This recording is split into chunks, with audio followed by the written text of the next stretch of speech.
यह video Gita olympiad 2025 के लिए बन रहा है। विषय है गौ सेवा।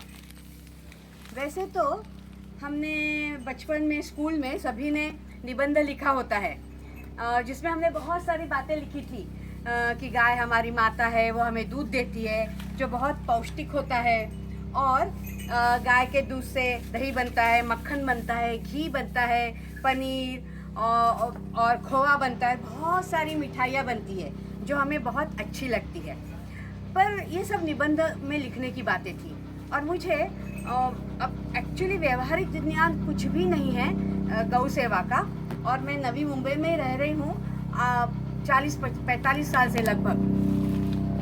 तो गाय गौ सेवा उसके विषय में मुझे बहुत कुछ भी जानकारी नहीं है, तो मैं वो जानकारी लेने के लिए यहाँ पे आई हूँ। जो मेरे साथ मेरी सहेली है ललित केलकर, जिनका यह छोटी जगह है और उन्होंने ये गाय पाली है, और श्री अनिल केलकर जी है।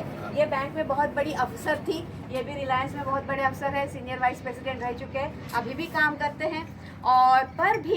और नवी मुंबई में ये भी रहते हैं, मैं भी नवी मुंबई में रहती हूँ, जहाँ पे हम बहुत ये बड़े आलीशान फ्लैट में रहते हैं। तो वहाँ पे ना लोग अक्सर आजकल जैसे देखा जाता है कि कुत्ते पालते हैं, जो आजकल की फैशन भी है, पर उन्होंने कुत्ते नहीं पालकर गाय पाली है। गाय है, बछड़ा है, बैल है, और ऐसे खेत की जगह रखी है जो नवी मुंबई से थोड़े पास में है। तो मुझे उनसे जानना चाहती हूँ कि उन्होंने गाय पालने का कैसे सोचा है और गौ पालन क्यों करना चाहिए, उसके पीछे क्या भावना है, आध्यात्मिक भावना क्या है, यह सब मैं जानना चाहती हूँ। तो ललित जी, आप मुझे सबसे पहले बताइए, आप दोनों भी बताइए कि आपने गाय पालने का कैसे सोचा। मैं बताऊं, बचपन से मुझे लगता था कि गोठा बोलते हैं ना, हाँ, गौशाला। हाँ, तो घर में एक गोठे में गाय हो और आंगन में कुआं हो। हाँ। बस यही वैभव की मेरी डेफिनेशन थी, व्याख्या। एकदम सही, कि बस बहुत गाय और एक कुआं, करेक्ट। बस। तो इसलिए ये बचपन से सपना था। इसलिए मैंने जब हमने खेत लिया तो मैंने सोचा कि एक गाय होनी चाहिए, और मैंने एक गार्डनिंग का कोर्स किया। इसमें हमें बताया था कि अगर आपका खेत हो तो गाय ज़रूर रखना, क्योंकि उसके बहुत सारे फायदे हैं। करेक्ट। और आप बताइए, आपने इतने फैक्ट्री लाइफ में रह के अपने खेत लेना और एक गाय रखना और गौ सेवा करने का कैसे सोचा। समाओ शुरू से कुछ अपना हरा होना चाहिए। हाँ। और जब जाएंगे तो आनंद आना चाहिए। तो उसके साथ साथ फिर गाय भी हो तो उसके भी बहुत फ़ायदे हैं, जैसे मैडम बताएगी बाद में थोड़ी देर के बाद।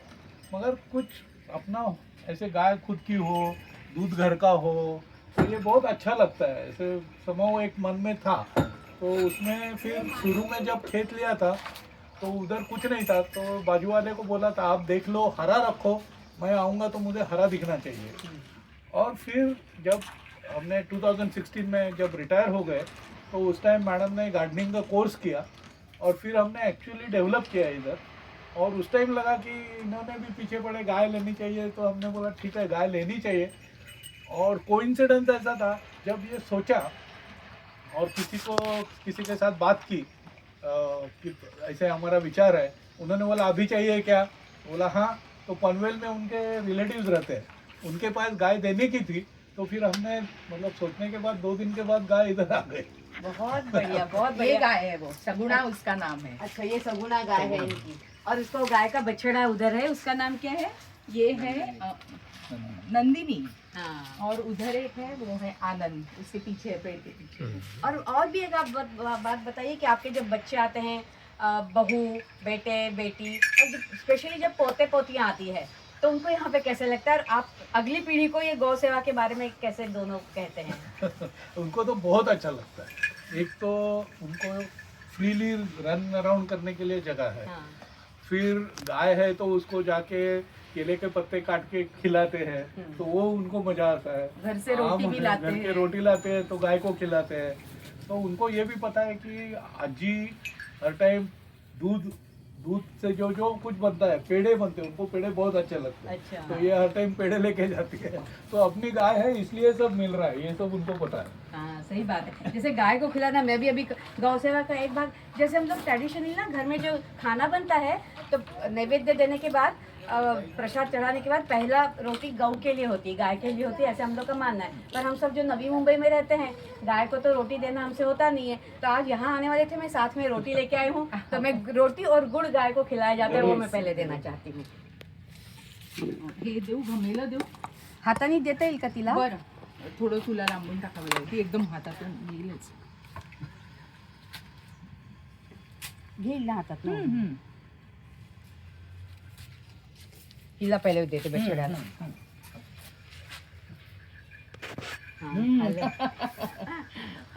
ती तर मोठी पण खाली. गुड़ और आता तिचं लक्ष आहे गुड़ और रोटी, पहली रोटी बनी हुई रोटी और गुड़ गाय को तो खिलाया जाता हा है. हा इथे ठेवशील तू? त्याच्यावर ठेवून देऊ का? इथे ठेवलं चालेल, थोडे. हा.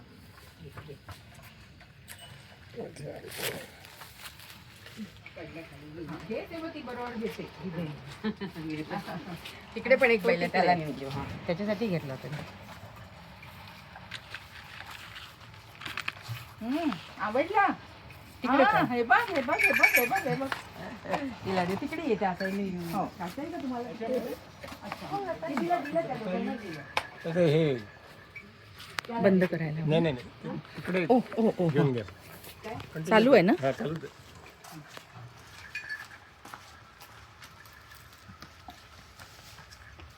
रोटी और गुड़ खिलाना चाहती हूँ.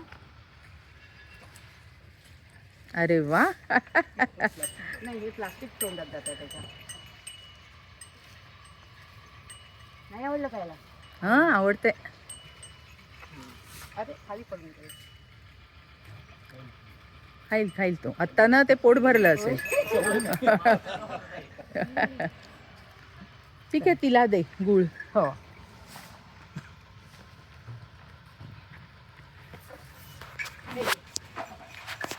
अच्छा तू घे आता हातात तिथे शंकर, इथे उभं राहून बोल. जैसे कहा जाता है कि हमारे वैदिक सनातन धर्म की मान्यताओं के अनुसार कि गाय के पेट में 36 कोटि भगवान होते हैं. हाँ, तो उसके बारे में भी आप हमें कुछ बता सकेंगे. और दूसरी बात होती है कि जो कृष्ण कॉन्शियसनेस है, कृष्ण चेतना बोलते हैं ना, कि अगर हम कृष्ण के पास में जाना चाहते हैं तो गाय की सेवा करना ही कृष्ण की सेवा होती है, ऐसे मानना है. और मेरा अनुभव तो आज पहली बार है आया है यहाँ पे, गौ के पास में आई हूँ. तो आपने ऐसे भी कभी सोचा था क्या?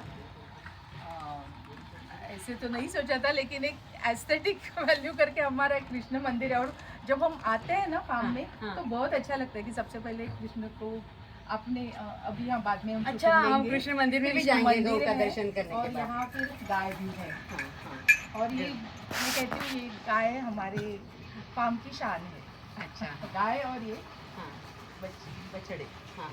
अभी ना मैं ये इस वीडियो के लिए, गीता परिवार की वीडियो के लिए यहाँ पे गीता के 5 श्लोक बोलना चाहती हूँ गाय के साथ.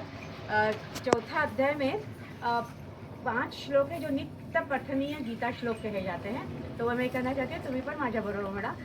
चौथ्या अध्यायातले वसुदेव सुतं देवं कंसचाणूरमर्दनं देवकी परमानन्दं कृष्णं वन्दे जगद्गुरुं.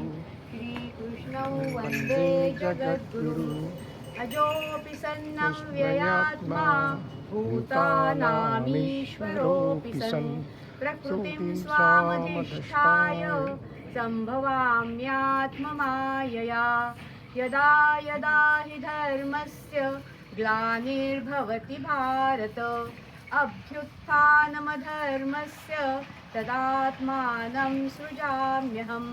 पवित्राणाय साधूनां विनाशाय च दुष्कृतां धर्मसंस्थापनार्थाय सम्भवामि युगे युगे.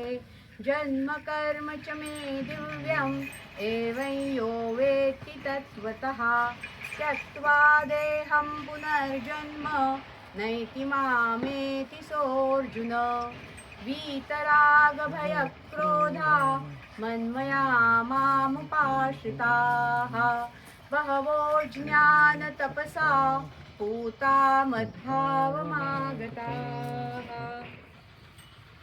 गीता परिवार में सब ऐसी मान्यता है कि श्री कृष्ण की सेवा में अर्पण हो, गौ सेवा करे तो प्रत्यक्ष श्री कृष्ण की कृपा अपने ऊपर होती है और यह मोक्ष का मार्ग है। इससे सब चीज़ें जुड़ी है, काम अर्थ धर्म मोक्ष सभी। तभी हम अगर मोक्ष की चाह करते हैं तो गौ सेवा एक उसका प्रैक्टिकल अप्रोच, जैसे व्यवहारिक ज्ञान बोलते हैं ना, वो है। तो आप लोग गौ सेवा इतने अच्छे से कर रहे हैं, आपके कारण मुझे भी आज गौशाला में आने का मिला और गीता परिवार के कारण मैं भी पहली बार गौशाला में आकर कुछ करने का सोच रही हूँ। तो इसलिए मैं गीता परिवार के भी बहुत बहुत आभार मानती हूँ। जय श्री कृष्ण। जय श्री कृष्ण।